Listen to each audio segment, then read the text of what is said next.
बिस्मिल्लाहिर्रहमानिर्रहीम। बच्चे आज हम लोगों ने स्टार्ट करना है रिप्रोडक्शन का नेक्स्ट कॉन्सेप्ट जो हमारा आईजीसीएसई से लिंक्ड है। तो रिप्रोडक्शन के हवाले से भी कुछ एक्स्ट्रा कॉन्सेप्ट्स थे हमारे उसमें। बच्चे सबसे पहले एक क्वेश्चन आया था कि describe the antenatal care taken by a pregnant women. Now what is antenatal? Anti बच्चे ANTI वाला नहीं है, इट इज़ ANTE। ANTE का इंग्लिश में मीनिंग होता है बिफोर समथिंग, ठीक है। जैसे एंटे मेरिडियन या एंटेबेलम। तो एंटे नेटल का मतलब होता है बर्थ। तो डिस्क्राइब द एंटे नेटल यानी before birth care taken by a pregnant women, कि एक प्रेग्नेंट वुमेन बेबी की बर्थ से पहले उसको क्या केयर करनी चाहिए। तो ये 4 मार्क्स का आया है।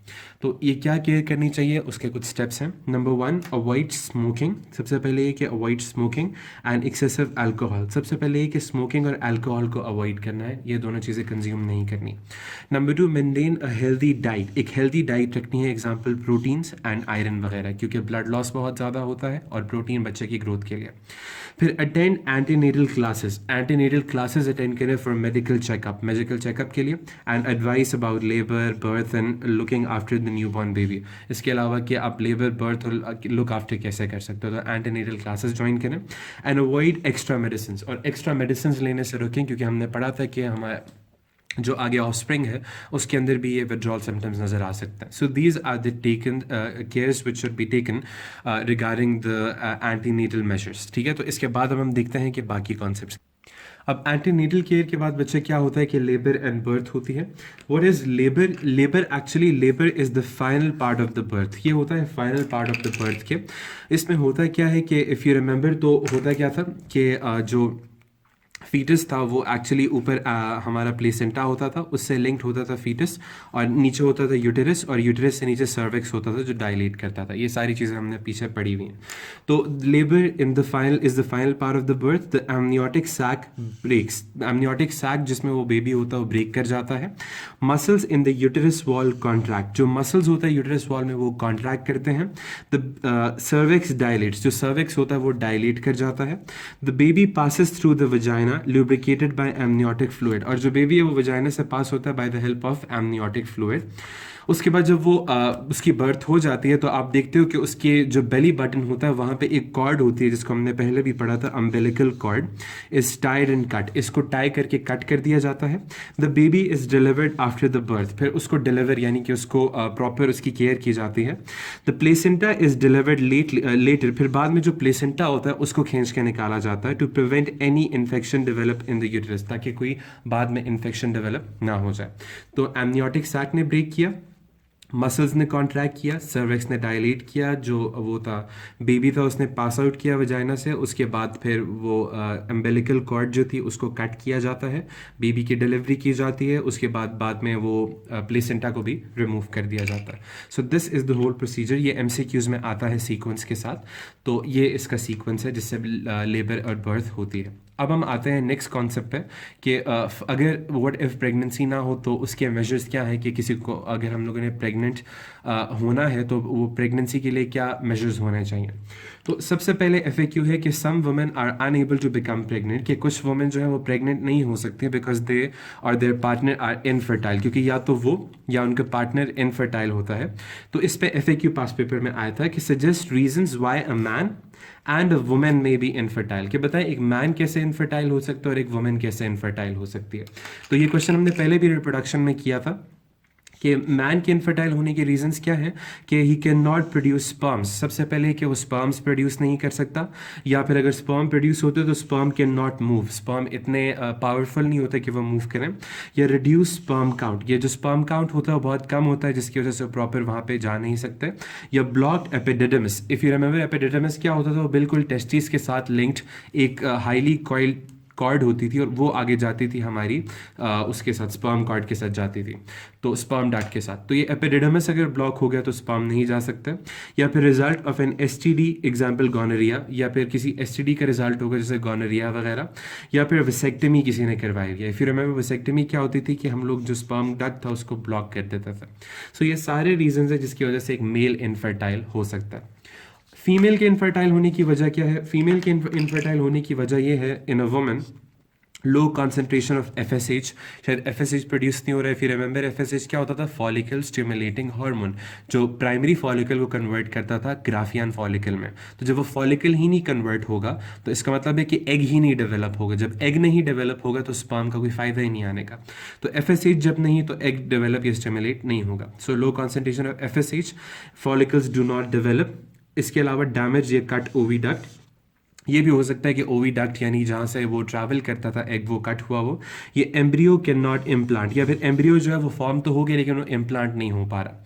इन सब रीजंस की वजह से एक फीमेल इनफर्टाइल होती है और वो बेबी कंसीव नहीं कर सकती। So these are a couple of reasons जिसकी वजह से अ मैन और a woman can be infertile.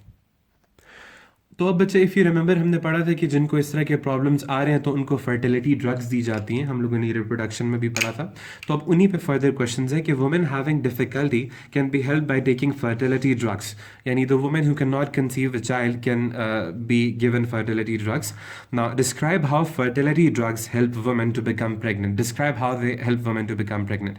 If you remember, this is one of the most frequent MCQs asked in GCE and IGCSE कि fertility drug के अंदर कौन सा ऐसा हार्मोन होता है जो कि वुमेन को प्रेग्नेंट करवाता है। तो इफ़ यू रिमेंबर, तो fertility drug contains FSH and LH। इसके अंदर क्या होता है, FSH होता है और LH होता है। FSH क्या करता था, ये फॉलिकल स्टिमुलेटिंग हार्मोन था, ये प्राइमरी फॉलिकल को कन्वर्ट करता था ग्राफियन फॉलिकल में। और LH क्या करवाता था, वो ग्राफियन फॉलिकल को रप्चर करवा के ओव्यूलेशन करवाता था। और ये लिए कैसे जाते हैं, either they are taken orally या they are injected during early stage of menstrual cycle. ये early stage of menstrual cycle में इंजेक्ट या टेकन इन किए जाते हैं। इनसे होता क्या है, आपको याद हो तो FSH और LH जो थे दोनों किस पे काम करते थे, ओवरीज पे। सो दे स्टिमुलेट ओवरीज, ये ओवरीज को स्टिमुलेट करते हैं। तो FSH जो है, it stimulates the follicles to develop. FSH क्या करती है, ये फॉलिकल्स को ग्रो करवाती है कि वो एग्स में कन्वर्ट हो जाए प्रॉपर। और LH क्या करवाती है, ये ओव्यूलेशन यानी उन एग्स को बाहर रिलीज करवा देती है। तो यानी कि एक वुमेन का प्रॉपर सिस्टम चलाते हैं ये फर्टिलिटी ड्रग्स, ठीक है। तो ये है हमारी फर्टिलिटी ड्रग का प्रोसेस। लेकिन IGCSE के अंदर फर्टिलिटी के अलावा, फर्टिलिटी ड्रग्स के अलावा एक और भी प्रोसेस है जिसको हम लोग कहते होते हैं artificial insemination. What is artificial insemination? Artificial का मतलब होगा कि आउटर साइड से, किसी और रीजन से। इंसीमिनेशन का मतलब है डिपोजिशन ऑफ सीमेन। तो they can also be treated by artificial insemination. Describe how artificial insemination is carried out. ये प्रोसेस कैसे कैरी किया जाता है, आप लोगों ने ये बताना है। अब होता है क्या, एक्चुअली सिंपल आर्टिफिशियल इंसेमिनेशन में होता है क्या कि first the women is given fertility drugs. सबसे पहले वुमेन को क्या दिए जाते हैं, फर्टिलिटी ड्रग्स, ताकि उसका अपना प्रॉपर सिस्टम वर्क करना स्टार्ट कर दे। फिर at an appropriate stage of the menstrual cycle, जो कि स्टार्ट में होती है, उसके बाद sperms are collected from a man. फिर उस मैन से स्पर्म कलेक्ट किए जाते हैं when women is likely to ovulate, जब वुमेन का पीरियड होता है कि वो ओव्यूलेट करेगी। फिर the sperms are placed in the uterus. Sperm को किधर प्लेस किया जाता है, यूटेरस में प्लेस कर दिया जाता है, नियर द ओवरीज, बिल्कुल ओव्यूलेशन के टाइम के करीब। The sperm then fuse with ovum. फिर स्पर्म किससे बाइंड कर जाता है, ओवम से। यानी सिंपल स्पर्म को डिपॉजिट करने को हम लोग आर्टिफिशियल इंसेमिनेशन कहते हैं, without any intercourse. So first the women is given fertility drugs at an appropriate stage of menstrual cycle. Then sperms are collected from man when women is likely to ovulate. Then the sperms are placed in the uterus near the time of ovulation, then the sperms fuse with ovum. So this is a simple procedure of artificial insemination. So with the help of fertility drugs in women and artificial insemination, a woman can conceive a child more easily. उसके बाद एक और question ये था कि हम बार बार इस चीज़ पर जोर दे रहे हैं कि sperms are placed near the uterus around the time of ovulation. तो ये ज़रूरी क्यों है? So explain why the sperms must be placed in the uterus near the time of ovulation, कि why the sperms must be placed at that very time जब ovulation होने वाली होती है। ये 4 मार्क का क्वेश्चन आ चुका है। So why? To increase the chances of fertilisation. इससे फर्टिलाइजेशन की चांसेस इंक्रीज होंगे। क्यों? कि fertilisation occurs in oviduct. Fertilisation किधर जाके आकर होती है, ओविडक्ट में आकर होती है। इफ यू रिमेंबर, तो हमारा ये ओविडक्ट होता था, ये ओविडक्ट्स थे, दिस वाज द यूटेरस, और यहाँ पे जाके होता था सर्विक्स।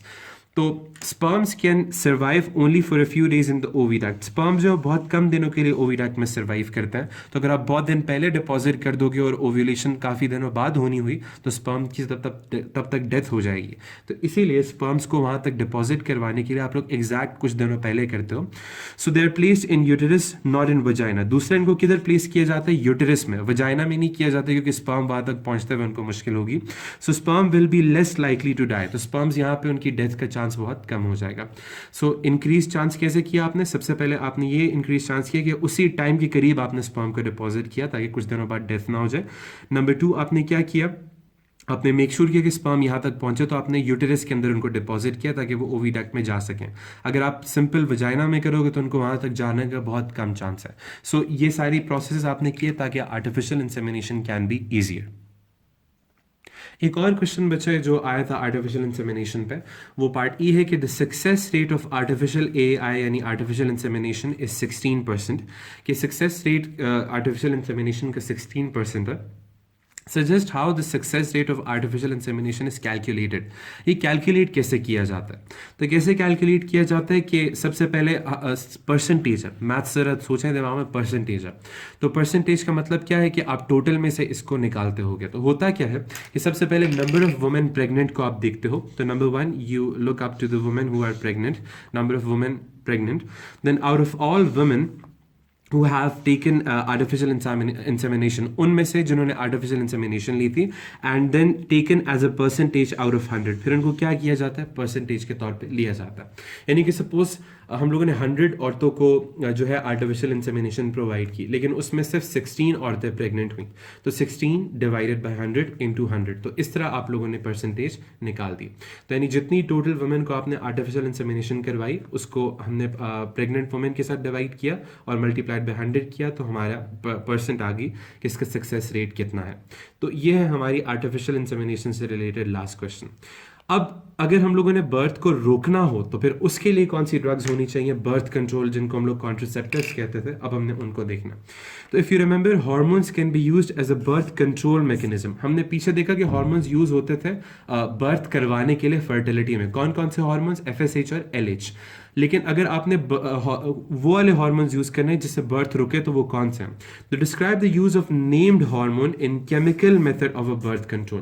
कि बर्थ कंट्रोल में कौन सा ऐसा नेम्ड हार्मोन यूज होता है जो बर्थ को रोकता है? सो इफ यू रिमेंबर, तो वो कौन से 2 हार्मोन्स थे जो बर्थ को रोकते थे? वो थे ऑयस्ट्रोजन एंड प्रोजेस्टेरॉन। कौन कौन से थे? ऑयस्ट्रोजन एंड प्रोजेस्टेरॉन। ये दोनों किस में होते हैं? ये होते हैं कॉन्ट्रासेप्टिव पिल्स के अंदर। कॉन्ट्रासेप्टिव पिल्स जो बर्थ को रोकती हैं।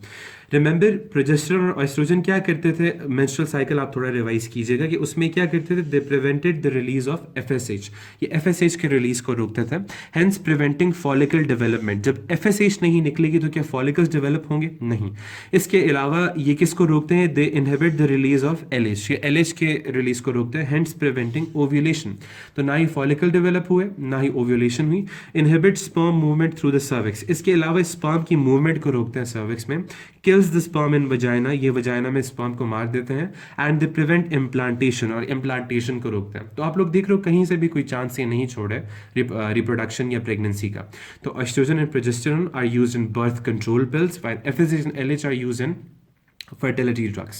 Estrogen and progesterone are used in contraceptive pills. They prevent release of FSH, hence prevents follicle development, and it also prevents ovulation. उसके बाद क्या होता है कि inhibits sperm movement through cervix, kills the sperm in vagina and prevents implantation. यानी कि pregnancy के सारे चांसेस यहाँ पे ख़त्म हो जाते हैं। उसके बाद नेक्स्ट है कि outline the social implications of using fertility drugs. यानी कि अब कुछ जगहों पे फर्टिलिटी ड्रग्स यूज़ करने के कुछ सोशल इम्प्लीकेशंस हैं, तो वो क्या होंगे? ये हम लोगों ने पहले भी GCE के उसमें पढ़ा था रिप्रोडक्शन में कि इश्यूज में rise with elderly people. Elderly people के साथ मसला आएगा कि अगर उनको प्रेग्नेंट करवाना है तो उनके लिए बहुत मुश्किल होगा। रिलीजियस ऑब्जेक्शंस, कुछ जगहों पर रिलीजियस ऑब्जेक्शंस आएंगे टू यूज़ फर्टिलिटी ड्रग्स।